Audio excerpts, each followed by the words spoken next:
I was just on the cover of some big, like, I think it's the biggest magazine in Germany called Der Spiegel, which is like their Time magazine or something, saying that I'm enemy number 2. And I'm like, enemy number 2 of what? Democracy? I mean, I'm pro-democracy. All I'm literally trying to do is uphold the Constitution and ensure we have a free and fair election. No, but I have to admit, sometimes I'm a little shook by some of the things that I see.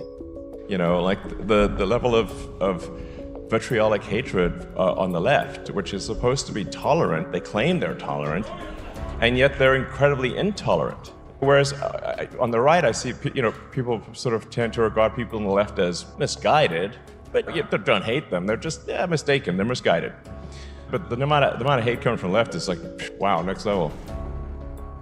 Why is Elon Musk being labeled as enemy number 2 of democracy?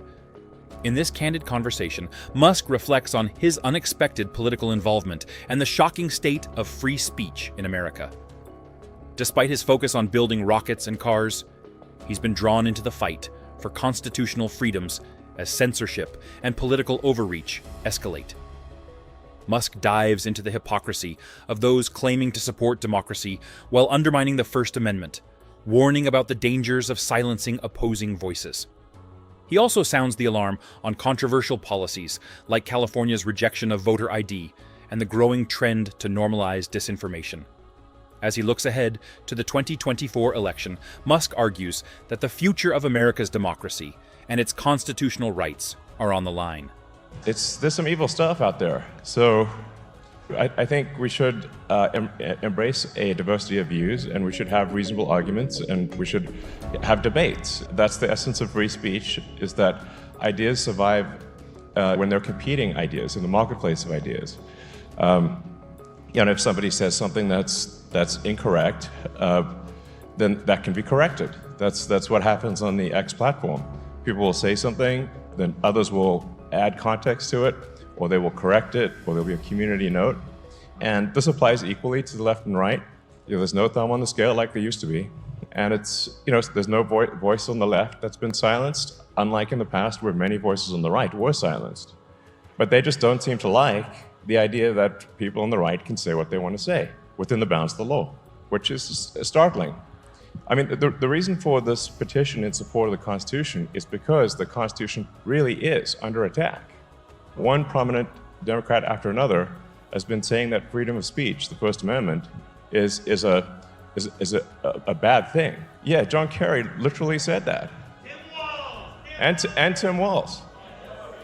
Yeah, and Hillary. Yeah, exactly. It's like a long list.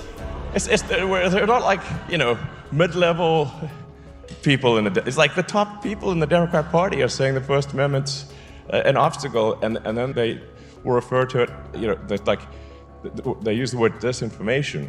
Like, it's a pretty good indication that if someone's using the word disinformation a lot, they are the ones creating the disinformation. And if you're trying to figure out, well, like, who are the good guys, who are the bad guys, the people who are trying to suppress freedom of speech, they are the bad guys. It's actually astonishing that we're even in this position in 2024 in America. It's hard to even believe that this is real.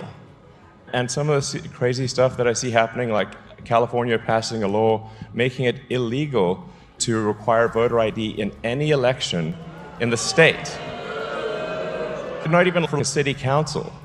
And a friend of mine went to vote in Palo Alto in California because he was like, is this real or not? And he like tried to show his ID, and it was like presenting a cross to a vampire. Like, they're like, no, put the ID away.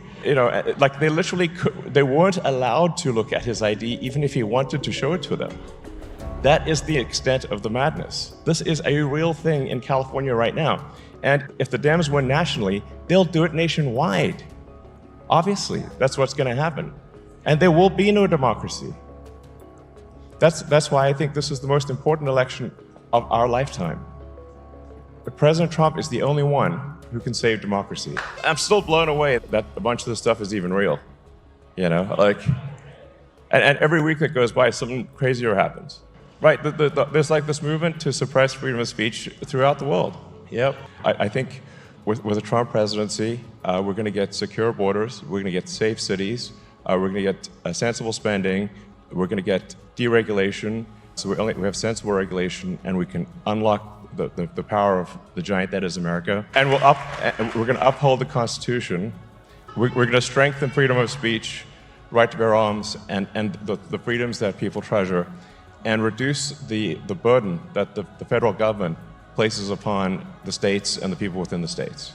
You know, what that's going to do is really just take a look at all the federal expenditures and say if something is not, if you're not getting great value for money for your hard-earned tax dollars, cancel it. There's almost no point in attacking Kamala personally because she's just a puppet of the machine. But if the Dem machine takes over and has another 4 years, we'll obviously see wide open borders. We'll see our cities get less safe. We'll see extreme spending and inflation. We'll see the freedom of speech get taken away or severely undermined. We'll see the Second Amendment, right to bear arms, severely undermined. They've said they're going to do this. This is not like a secret agenda. This is what they say in public. So, you know, just believe them when they say it. And I think there's another significant danger which you consider is that there's a massive increase in the number of illegals that are being put in swing states. If you look at the actual numbers, look at the government data, so this is government data reported from a Democratic administration, and you see triple-digit increases over the past 3 years in the number of illegals in swing states. Now, the goal will then be to, over the next 4 years, to legalize all of those illegals. And when you have elections that are sometimes decided by 10 or 20,000 votes, and then you sort of put 200,000 illegals and legalize them in that same swing state, now you've got a 200,000 vote advantage. And every swing state will be blue, and America will be a one-party state forever, just like California. And that would be a nightmare. Democracy, gone. That's what I think will happen with the Kamala presidency. Mark my words. And this is why, like, people wonder, like, why am I politically active? Because I'm a technologist. I build rockets and cars and stuff. So what am I doing in politics? It's not. I don't want to be in politics. I want to be clear. That is not my preference. I just like building stuff. I like building products that people love. I derive joy from seeing people enjoy the products that my companies make. I like making products people love, and that's what I normally like doing. And I actually don't like politics at all.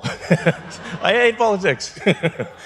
but the stakes are so high here that I have had no choice but to take a stand.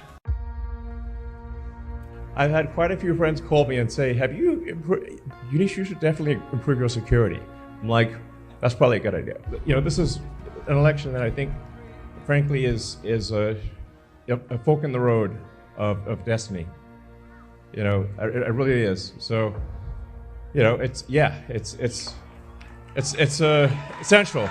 So, you know, it's like we need safe cities, secure borders, you know, sensible spending.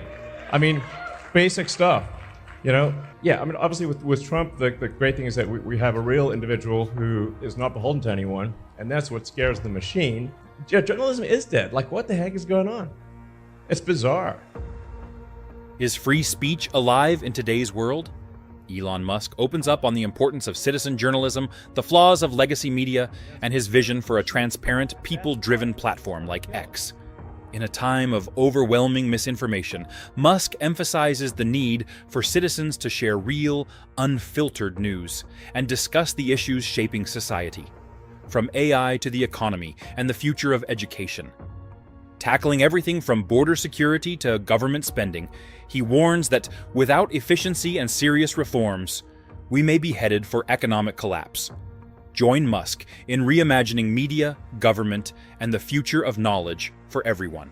I think first of all, in terms of people sometimes ask, like, where would you start with government efficiency? It's kind of like being in a room where the entire room is targets, and so you can shoot in any direction and not miss. It's like just impossible to miss because every direction is a target. So it's just no miss possibility. Now we do have a fundamental issue, which is that the government is spending far more than it brings in, and The reality is that all government spending is actually taxation. All government spending is taxation. Sometimes people think some of it is taxation and some of it's not, but it's all taxation because the part that is not covered by tax revenue becomes inflation. So you're either taxed directly or you're taxed via inflation, but you're for sure taxed. and so all government spending is taxation. So we have to reduce government spending overall. Like this will be forced upon us in the future because already just the interest payments on the debt are 23% of all federal tax revenue. Just the interest payments. The interest payments now exceed the Defense Department budget, which is $1 trillion a year. That's a lot of money. So just the interest on the debt exceeds what we spend on the military. Just the interest. And that is rising rapidly. So it can't be like, we'll trim a little bit here and there. That's not going to work. There have to be quite radical reductions in cost. And the Department of Government Efficiency happens. We're going to be very open and transparent and be very clear about this is what we're doing. Here are the issues. This is the math for what's being spent and what and we're going to make it. We're going to make the spending lower. And if somebody's got a better idea for how to make the spending lower, tell us. But if we don't, we're going to bankrupt the country. And so we got to do something. And it's got to be some pretty big moves.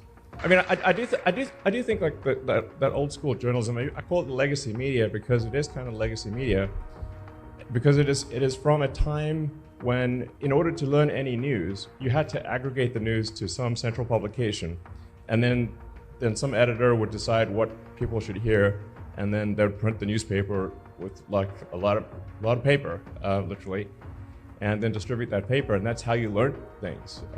But you obviously don't need that anymore. You've got the internet, so anyone can learn anything at any time. Yeah, that's why X is the future. It's citizen journalism, where you hear from the people, it's by the people, for the people.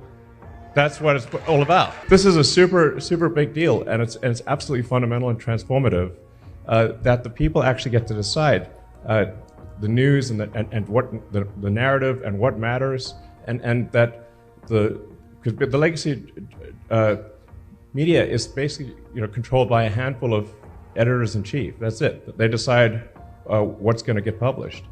That's why I really encourage everyone out there to write stuff on the X platform and other platforms too. But citizen journalism is the future, and that's where you get to hear from actual experts in the field, people who are experts in any given industry, and you get to hear the rebuttal. So if somebody says something that's wrong or requires more context, people can add that.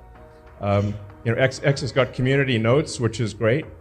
So take community notes, I think is got a very good batting average. It's not perfect, but it's got a very good batting average. And I, many times I've gotten requests like, can we get rid of this community note? I'm like, no, we cannot.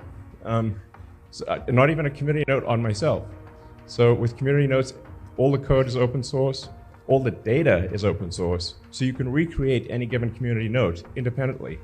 And that transparency is how you know that it's true and it's real. Well, I do think that probably too often people do a university or college thing for 4 years, and it's unnecessary. And then they accrue a lot of debt, and it's hard to pay off the debt, and they often don't learn skills that are very useful. So it's not, I think we should really reconsider whether going to college actually makes sense. I think it doesn't always. And people also forget, like, what's the point of going to school in general? You're supposed to learn useful things. It's to improve your understanding of the world and learn skills that can help you contribute to your fellow human beings. But very often, the university does the opposite, in fact. It will propagandize kids and not teach them anything useful, and just saddle them with a lot of debt.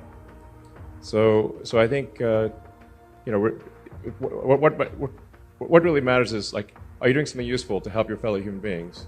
Are you contributing more than you take? And if you are, that's a great thing. Now, we are headed into a pretty wild future here with artificial intelligence and robotics. I think, especially if you look, say, like 10 years from now or more, that we're going to have, the world is going to look very different.